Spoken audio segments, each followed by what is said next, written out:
అసలు ఇప్పటి వరకు అండి ఎవ్వరూ యేసు తప్ప పరలోకానికి వెళ్ళలేదండి. తెలుసా మీకు ఆ సంగతి? పోని మొట్టమొదటి ప్రపంచానికి చెప్పిన మొదటి వ్యక్తిని నేనే.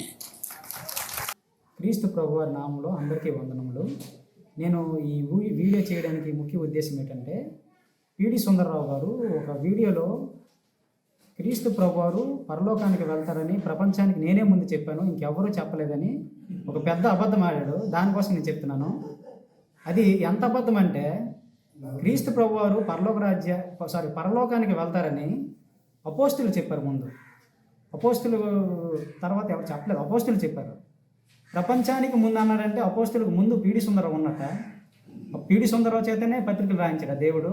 ప్రపంచానికి ముందు అనేటప్పుడు దేవుడు పిడి సుందరరావు చెప్తే ఈ పత్రికలన్నీ దగ్గర పౌలు రాసిన పత్రిక, పేతురు రాసిన పత్రిక ఇక్కడ తీసేసి పిడి సుందరరావు అని రాసి ఉండాలి. ఇది అబద్ధం. ఇది పిడి సుందరరావుకి చెప్పలేదు, అపోస్తులు చెప్పాడు. క్రీస్తు ప్రభువారు పరలోకానికి వెళ్తారని అపోస్తులు చెప్పారు. అపోస్తులు చెప్పారు మనకి, అపోస్తుల ద్వారా చెప్పించారు.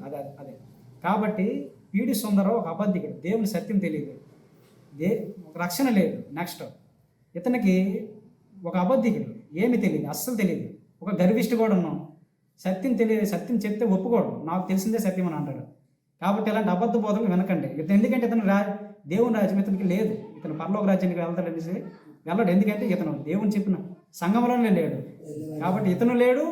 ఇతను ఏవో శిష్యులు తయారు చేస్తున్నారు, వాళ్ళు కూడా లేరు, పూర్తిగా తప్పుదారిలో ఉన్నారు. ఇతను బోధలు విన్నవారు కూడా తప్పుదారిలో ఉన్నాయి. కాబట్టి ఇలాంటి అబద్ధ బోధలు, తప్పుడు బోధలు వినకండి. సత్యం తెలుసుకోండి. సత్యం ఏంటో, సత్య వాక్యం ఏంటో తెలుసుకోండి. అందరికీ వందనం.